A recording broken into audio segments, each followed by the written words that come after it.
Ready or not, once sperm and egg get together, they have their own agenda: to create a viable embryo. Their chances aren't great. It's estimated that more than 50% of all fertilized eggs fail to develop. If it's going to survive, the egg has a lot of work to do. First, it orders the zona to lock out all other sperm. And then the egg must finish meiosis, expelling half of its chromosomes into this tiny pouch called a polar body. With the door closed behind it, the single sperm already inside releases its precious cargo. The sperm's 23 chromosomes stretch out in the roomy, welcoming egg.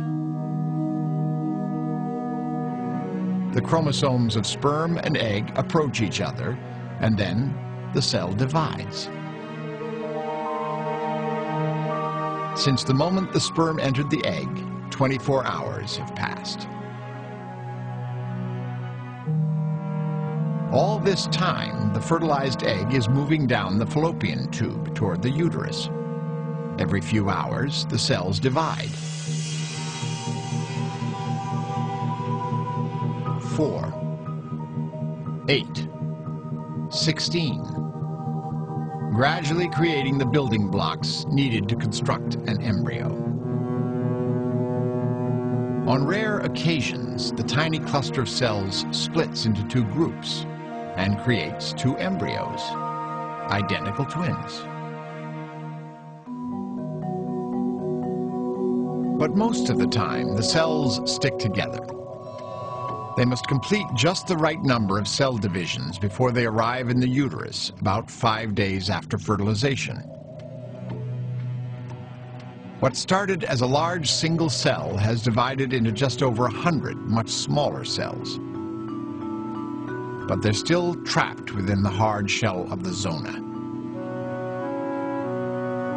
Now called a blastocyst, the bundle of cells must do two things to survive: break out of the zona and find a source of nourishment. At the beginning of the 6th day, it orchestrates an escape. It releases an enzyme that eats through the zona, and the ball of cells squeezes out. Free at last, the blastocyst lands on the blood-rich lining of the mother's uterus.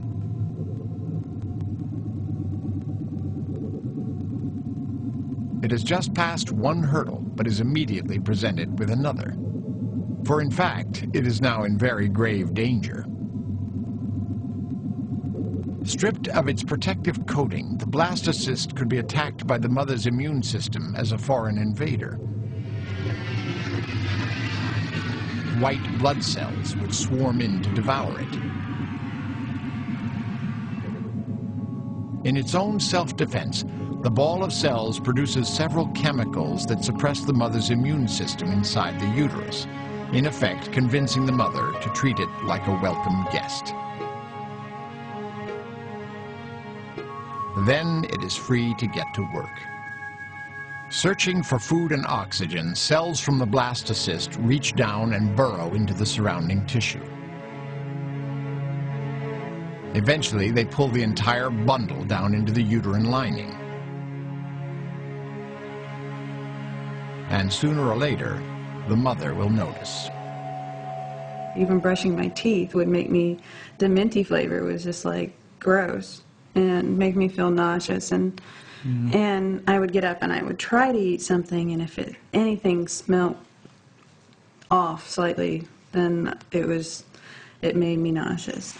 My mother has told me stories of how my father had gone through morning sickness, and of course that never really registered until the first time it started happening to me.